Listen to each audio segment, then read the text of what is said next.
Sundalen itu kan sebuah negeri yang sangat besar ya, Alif ya, di masa lalu. Alif udah cerita di pesisir timurnya, udah cerita di gerbang timurnya, udah cerita. Terus di seputar kawasan yang kita kenal sebagai situs Gunung Padang, Alif juga ada pernah cerita, juga ada bintang tamu. Terus juga yang ada di Laut Jawa ya kalau nggak salah ya. Di Laut Jawa juga Alif pernah cerita bersama dengan Mas Amin ya kalau nggak salah. Dari kejauhan itu yang paling saya lihat, pertama itu ada bentuk pilar. Pilar-pilar itu kayak di Greek, kayak di Yunani. Ya. Itu ada. Tapi jauh. Saya belum mendekat ke sana. Di tempat lain tuh ada bangunan-bangunan bentuknya pilar-pilar. Di tempat yang lain ada lagi. Bentuknya pilar-pilar juga, gede-gede. Warnanya putih. Tapi kalau kena matahari, itu agak-agak mengkilap.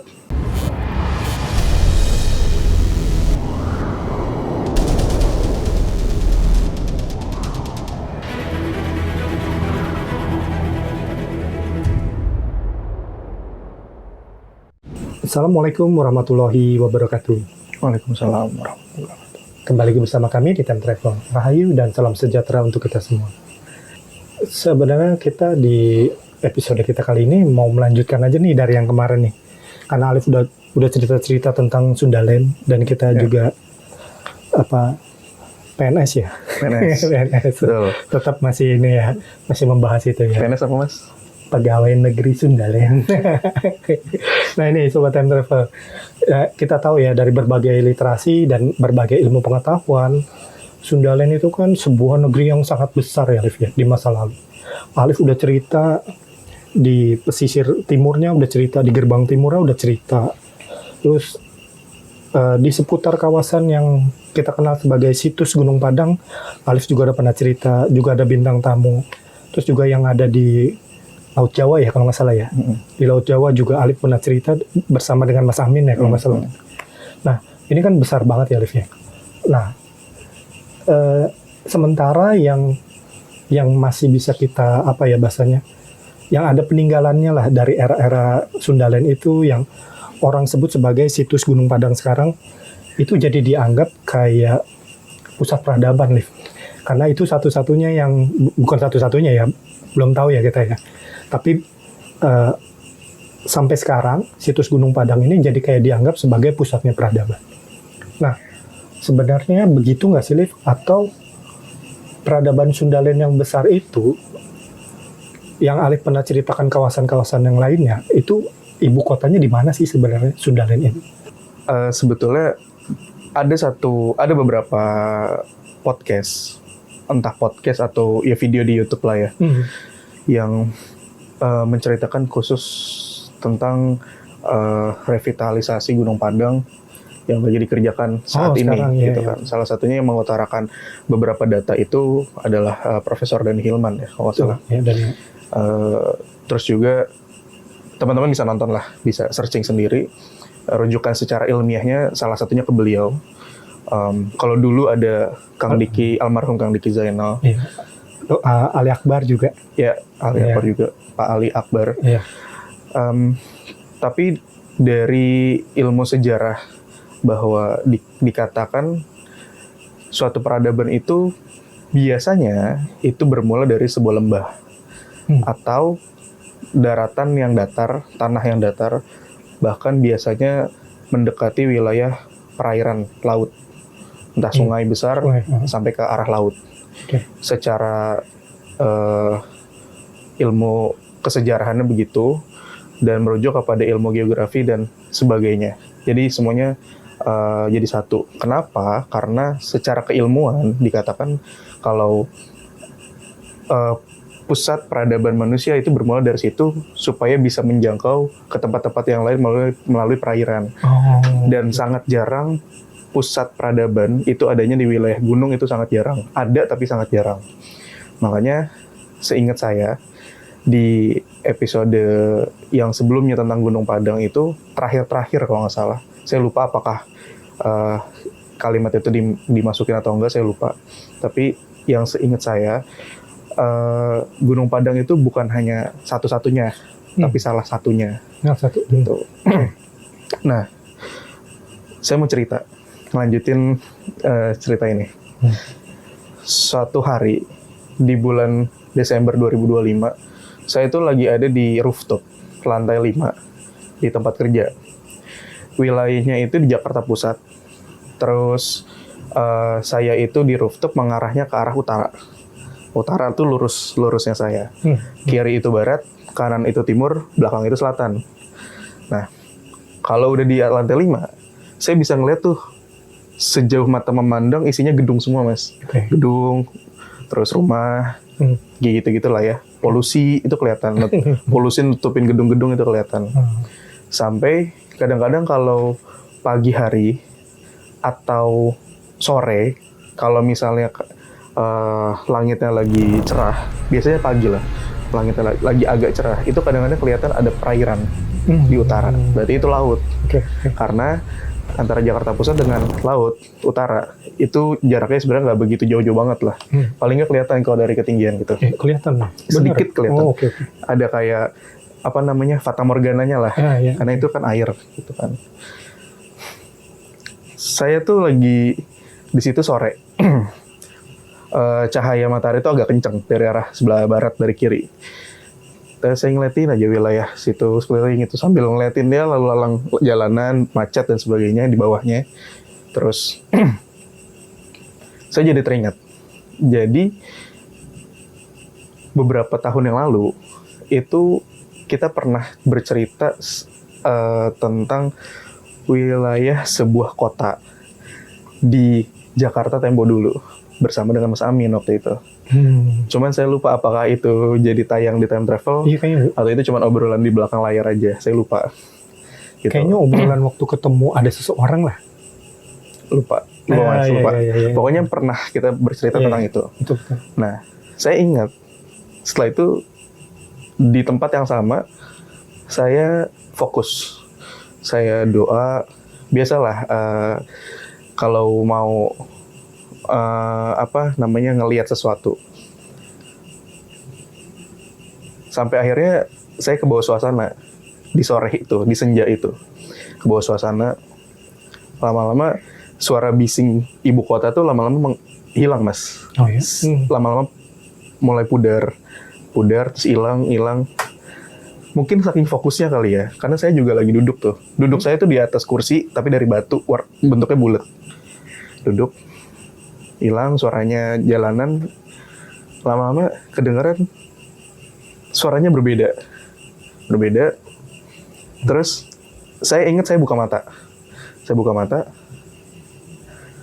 Entah itu buka matanya di dunia nyata atau memang di alam sana, tapi saya ngerasa itu buka mata.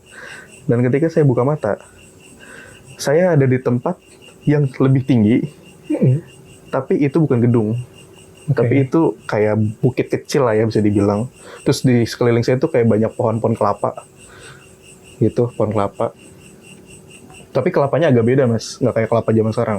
Agak sedikit beda lah. Dan itu lebih besar, lebih tinggi. Gitu. Terus di tempat-tempat yang lain itu ada pohon-pohon yang lain yang saya nggak tahu namanya apa. Agak rimbun sekeliling agak jauh. Tapi ke arah sana itu lebih tidak hijau. Tapi adem. Udaranya itu bukan udara yang sore hari itu. Bukan udara Jakarta. Oke. Bahkan kalau dihirup itu ringan udaranya, bukan kayak udara Jakarta yang penuh polusi. Nah, saya ngeliat dari wilayah yang agak tinggi itu, di depan sana itu wilayahnya tuh udah beda. Udah bukan wilayah yang saya kenal. Karena bentuk bangunan-bangunannya dari kejauhan itu aneh-aneh, Mas. Bukan lazimnya kayak zaman sekarang. Dari kejauhan itu yang paling saya lihat, pertama itu ada bentuk pilar. Pilar-pilar itu kayak di Greek, kayak di Yunani. Itu ada. Tapi jauh.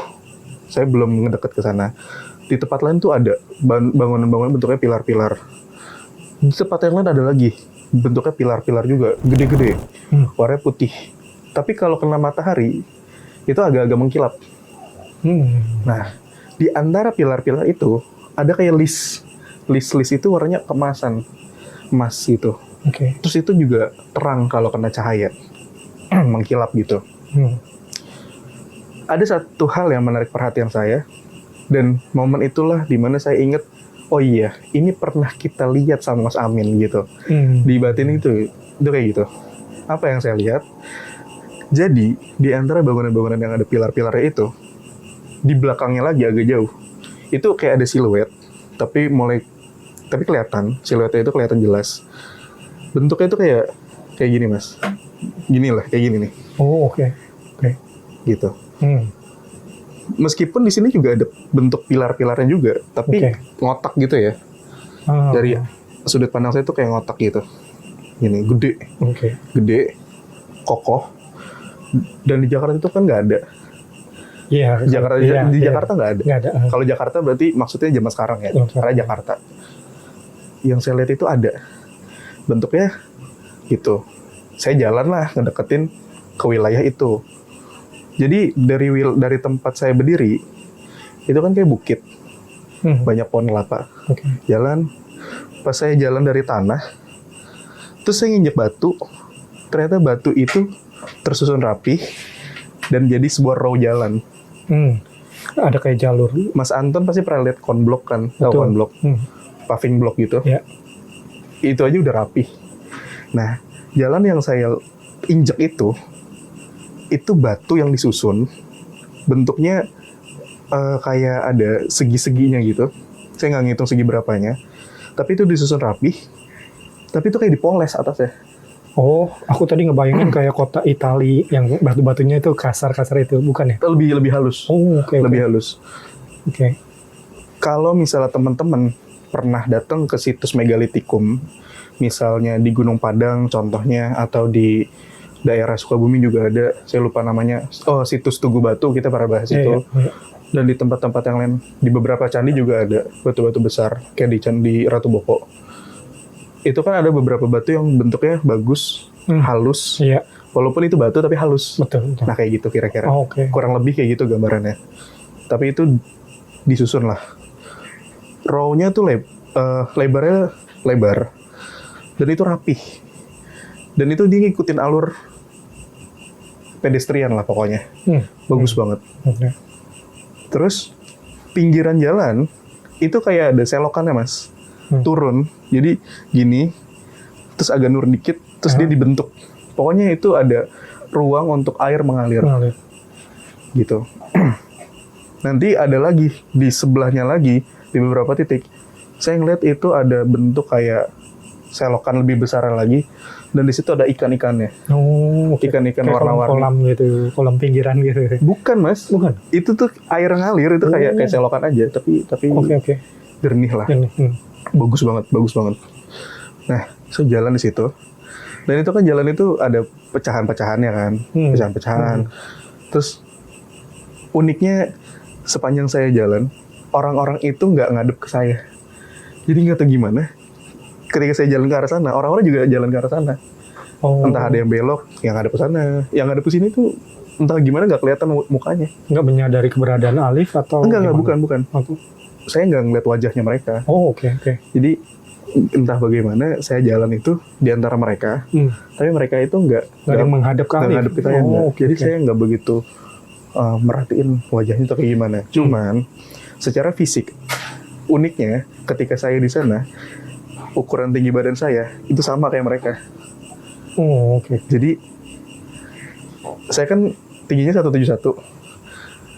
Nah, sementara mereka itu kelihatannya gede-gede badannya, walaupun yang perempuan juga lebih tinggi dan besar, tapi kok saya sama ya, gitu, sama kayak mereka. Dan saya nyadar kalau ini bukan tinggi badan yang sekarang. Seolah-olah ngikutin pada zaman itu. Zamannya. Gitu. Sorry, sebelum ini aku potong ya. Kalau tadi Alif bilang Alif nggak pernah berhadapan sama orang-orang di sana, apakah Alif seperti masuk yang Alif pernah ceritakan ke satu kota yang sunyi gitu? Nggak kayak begitu? Beda. Oke. Apa yang membedakan? Bedanya ini hidup Mas. Hidupnya gini. Maksudnya hidupnya gini. Rame. Itu rame. Nggak sunyi. Itu rame. Oke. Kedengeran suara denting apa, suara kedengeran orang ngobrol, tapi saya nggak tahu bahasanya. Oke. Pokoknya cukup rame lah. Nggak riuh tapi rame gitu kan. Nah, cuman itu saya nggak ngeliat mukanya. Udahlah.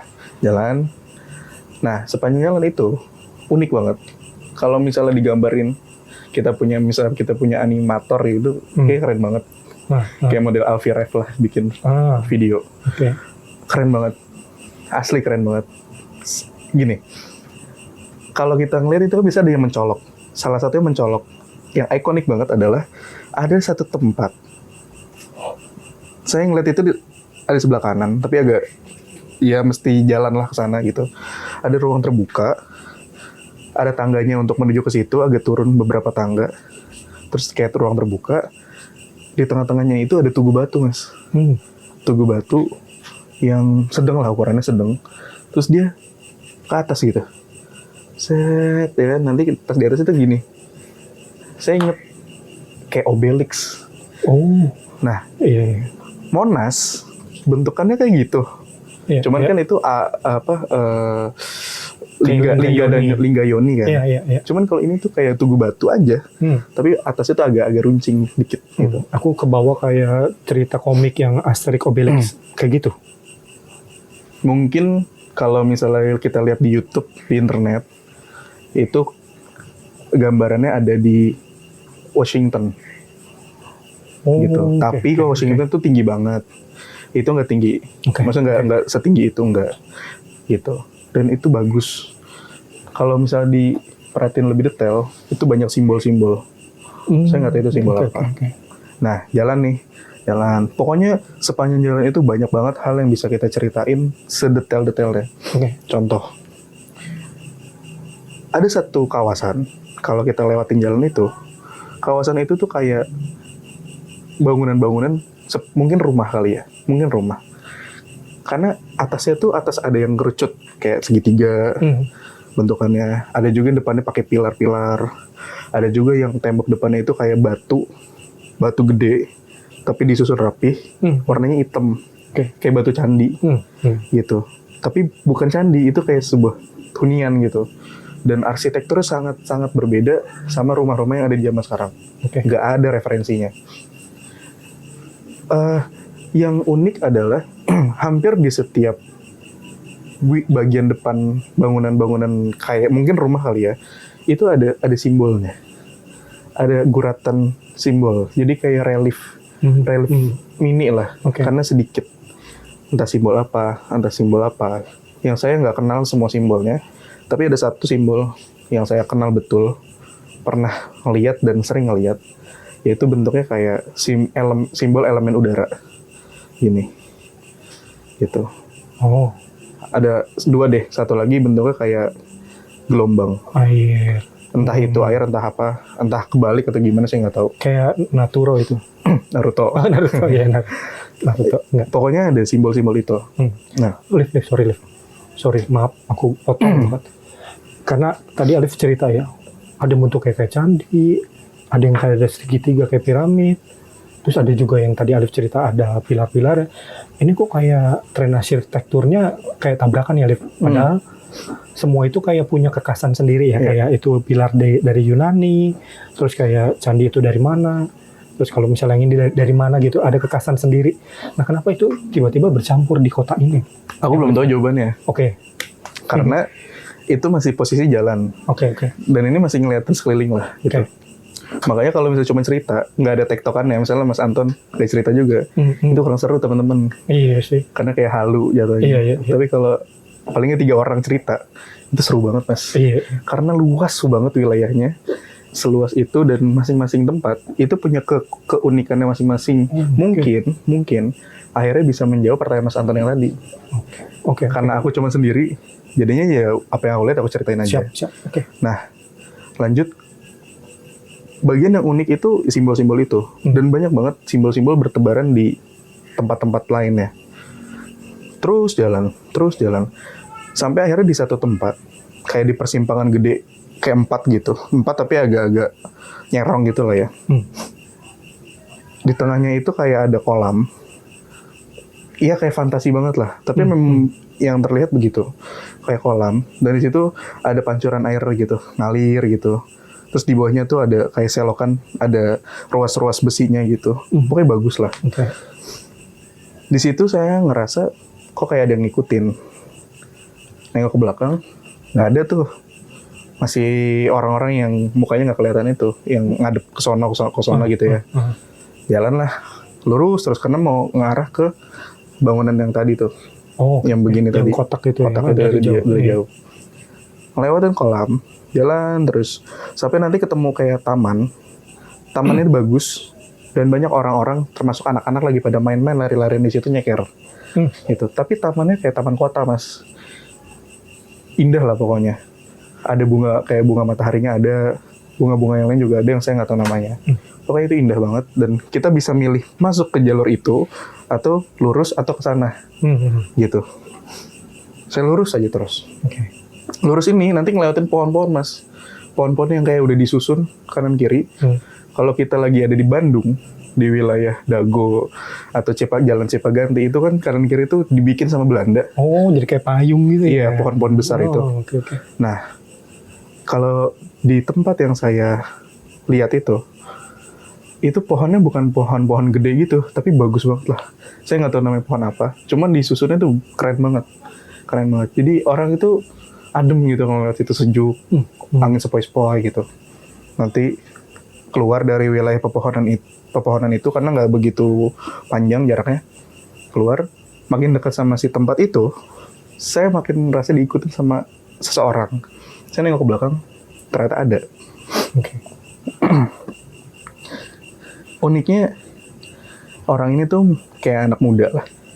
Kayak remaja gitu. Dia pakai, uniknya dia mukanya kelihatan. Berhadapan sama Alif. Iya. Dia pakai pakaian kain gitu. Kain, tapi ininya ada, jadi kain, Mas, tapi ininya kayak rompi, tapi dari kain juga. Dia ngebentuk untuk dadanya gitu. Gitu.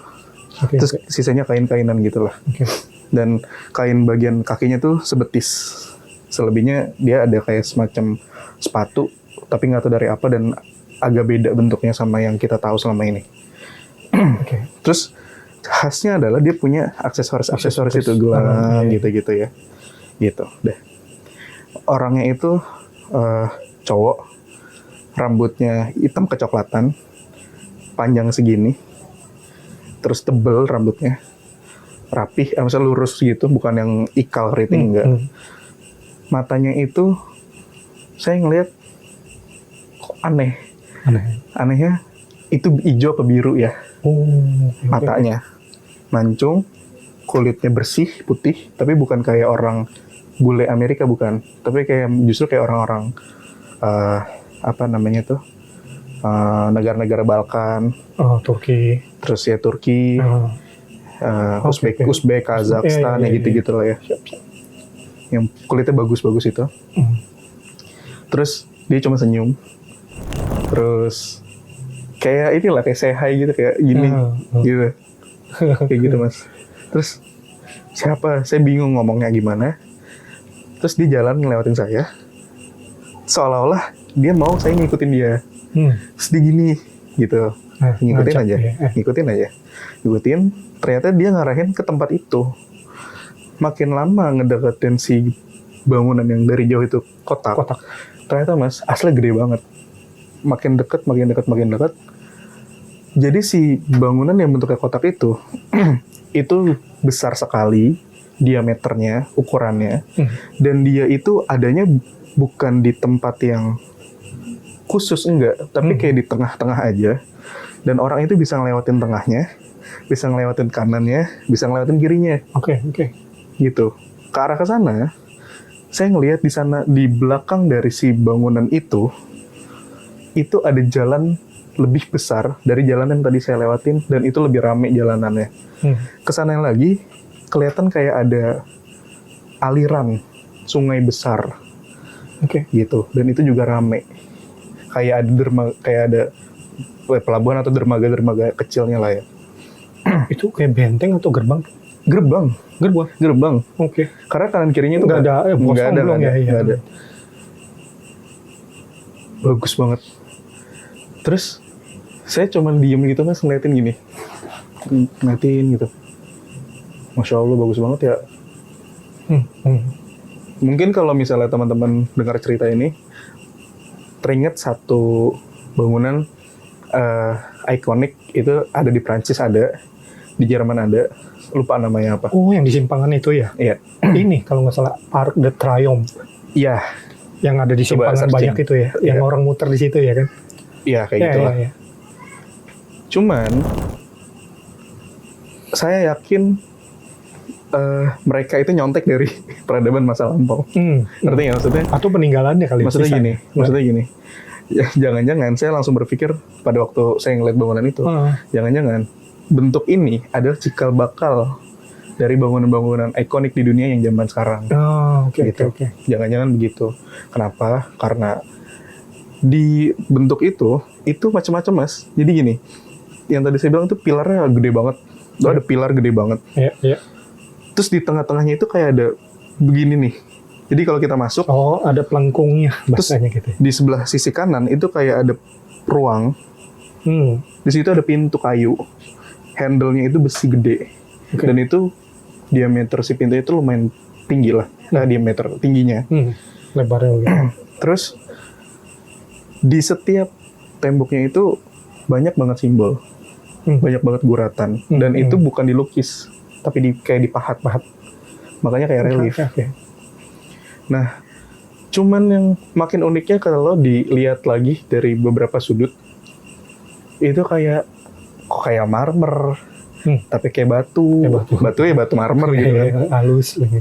Halus, mengkilap, dan ada emas-emasnya. Ada emasnya. Karena dia kalau kena cahaya itu mantul. Pling gitu. Oh, Alif lagi ngeliatnya siang, sore. Itu siang. Siang. Bagus banget. Dan seolah-olah ada magnet tersendiri kalau kita di dekat situ, pengennya lama-lama di situ. Karena di sekitar situ tuh kayak ada rumput, Mas. Oke. Ada rumput-rumput di beberapa titik. Dan orang-orang banyak duduk di sekitar situ. Jadi kayak umumnya orang aja. Kayak orang di alun-alun gitu kan. Kayak gitu, kayak di alun-alun. Entah itu alun-alun atau bukan. Tapi yang saya betul-betul ingat adalah itu bener-bener enak banget suasananya untuk kita bisa refreshing, sekedar ngeliat bangunan itu. Fungsinya apa? Saya nggak tahu fungsinya apa. Cuman orang-orang biasa aja lewat itu. Oke. Biasa aja. Ada yang nyender, ada. Oke. Gitu. Sesekali dari jalanan yang besar, saya ngeliat ada kayak rombongan kecil. Mereka itu pakai pakaian kayak zirah, terus megang senjata. Kecil, nggak banyak. Bisa 10 orang doang lah atau kurang kadang-kadang lewat ke sana gitu kan. Nanti beberapa waktu kemudian lewat lagi ada gitu. Nah, dari situ ke sungai besar itu kelihatan. Itu ada hilir mudik, kadang-kadang ada kapal-kapal kecil atau kayak getek-getek tapi bagus. Ada juga yang kapal-kapal agak lebih besar. Kayak Venesia gitu. Venesia kalah jauh, Mas. Oh iya. Itu keren banget. Oke. Bener-bener kita dimanjakan banget sama campuran arsitektur bangunan, terus alamnya, Iya. dan tata kotanya. Iya. Keren sekali. Nah, sekarang saya ngelihat itu.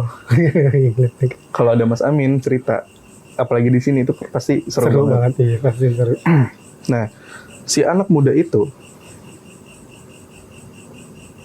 sampai sekarang dia masih ngeliatin ke sini. Dan dia ngajak saya duduk di deket bangunan itu, tapi sisi kirinya agak ke belakang. Karena di situ kayak ada bangku besi. Iya, bangku besi. Sebelahnya itu kayak ada apa tuh namanya? Tiang besi.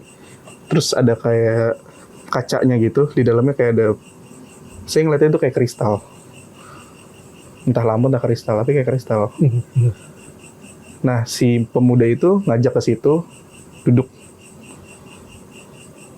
Dia di kiri, saya di kanan. Karena aku cerita Sundalen itu negeri yang sangat besar. Alif pernah cerita beberapa kawasannya, dan sekarang Alif cerita kota. Apakah ini pusat peradabannya?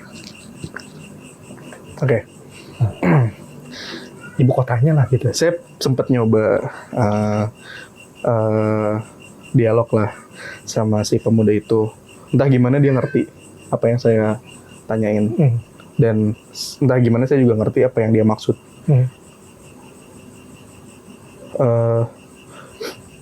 Saya juga nanya hal yang sama, antara ini sama tempat yang di atas sana, itu beda apa sama? Intinya gitu ya. Yang saya dapat jawaban dari anak si cowok ini, sama tapi beda.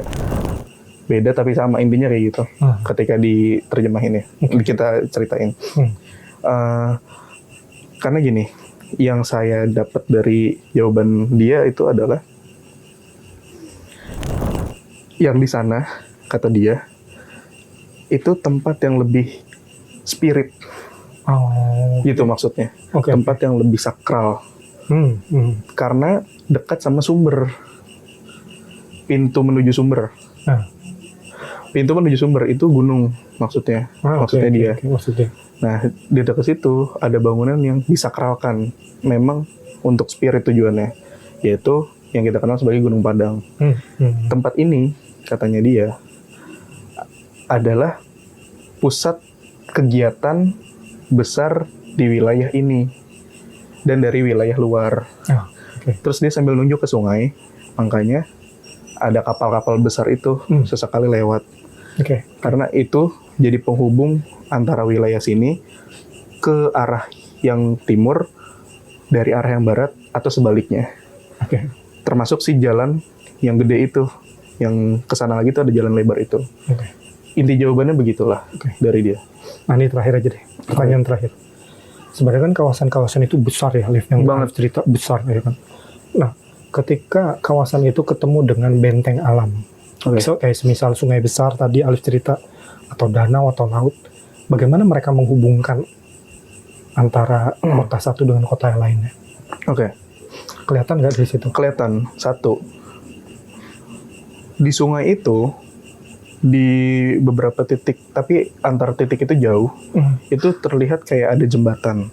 Nah, yang kedua, dia cerita, dia bilang ini, jangan heran kalau di masa yang sekarang, di masa itu, kamu bisa lihat ada 1-2 orang yang kadang hilir mudik ke beberapa tempat, dan dia itu pakaiannya berbeda, auranya berbeda. Mereka itu orang-orang khusus yang diperintahkan oleh pusat pemerintah. Kita ngomong bisa pusat pemerintahan lah. Mereka itu sebagai penyambung pemberi kabar. Bahasanya pemberi kabar. Iya. Kata si cowok ini, pemberi kabar itu saling terkoneksi antara satu dengan yang lainnya dalam wilayah yang cukup jauh. Bahkan sampai jarak yang kita nggak bisa bayangkan sejauh apa. Tapi itu saling terkoneksi. Tujuannya, kata dia, untuk kasih kabar. Entah itu dari luar ke dalam, entah dari dalam keluar, atau ke tempat-tempat yang memang dituju oleh pemangku jabatan. Intinya begitu. Nah, tapi selain untuk urusan struktural, bahasa sayanya struktural pemerintahan, tapi ada juga yang, kata dia, ada juga yang memang khusus untuk urusan pribadi lah, gitu. Dan itu kita nggak usik lah gitu. Ini gitu. Dia bilang di masa yang lagi saya lihat itu adalah masa-masa yang di zaman sekarang itu nggak ada, Mas. Keajaiban-keajaiban yang kayak gitu nggak ada. Nggak ada. Sebenarnya banyak banget lah. Iya, banyak banget. Nggak cukup lah kita. Ini jadi kayak dapat gambaran yang lebih jelas lagi, karena Sundalen yang segitu besarnya, oh ternyata terkoneksi, bukan cerita yang sepotong-sepotong per kawasan gitu loh, Liv. Jadi kan kesana kayak, oh iya di kawasan situs Gunung Padang, oh ya situ aja lokal kawasan gitu. Terus yang Alif cerita apa Gerbang Timur, oh cuman situ doang gitu. Oh ternyata ada yang menghubungkan, dan ini besar, sangat besar, yang semuanya saling terkoneksi, yang saling membentuk satu kesatuan gitu. Mas Anton ingin nggak kalau setiap kita bahas Sundalen, pasti kita nggak pernah lepas dari yang namanya makhluk-makhluk lain selain selain manusia. Iya betul. Tahu nggak, Mas? Ketika saya sama cowok ini lagi komunikasi, terkadang itu selintas ada bentuk-bentuk lain itu yang lewat. Bentuk lain. Bentuk lain itu yang lewat. Oke. Dan dia notice. Dia bilang dia nyolek gini. Kayak gitu. Tuh lihat. Itu ada orang gede mas. Di seberang sana. Gede banget. Itu ngeliat arah kita. Oke. Saya jadi inget. Waktu itu Mas Amin pernah nyebut satu nama namanya Auch. Ya Auch. Ya betul. Tapi saya nggak tahu itu dia apa bukan. Itu gede banget. Terus si cowok ini cuman cengar-cengir ketawa-ketawa gitu. Ini biasa aja maksudnya gitu katanya. Udah kayak gitu. Dan dia bilang nanti kita keliling lagi untuk ngelihat yang bukan ini. Gitu katanya. Ya entah itu bisa cerita di episode atau enggak. Tapi gila. Intinya gitu kata dia. Iya, keren. Dan saya juga nggak nanya dia siapa. Kata dia terakhir kata si cowok ini, si bocah ini, dia bilang yang bisa ngelihat kamu ya itu nggak banyak. Makanya kenapa nggak kelihatan mukanya. Oh, yang tadi memang cerita itu. Iya. Kamu bukan dari sini gitu. Kamu beda. Bener nggak sih ini fantasi atau bukan sih, Kyle atau enggak gitu. Jadi emang kayak butuh orang juga kali ya yang atau temen lah gitu ya yang bisa ada tektokan, bisa sama-sama lihat gitu ya. Oke. Sobat Time Travel, semoga ini apa ya jadi nama penasaran lagi akan keluasan cerita hal yang menakjubkan, apalagi yang bisa kita temukan lah di masa-masa itu ya. Ke Sobat Time Travel, semoga kalian suka dengan episode kita kali ini. Tetap like, share, komen, dan subscribe untuk selalu terhubung dengan video-video kita yang terbaru. Sampai kita bertemu di penelusuran selanjutnya. Wassalamualaikum warahmatullahi wabarakatuh. Wassalam.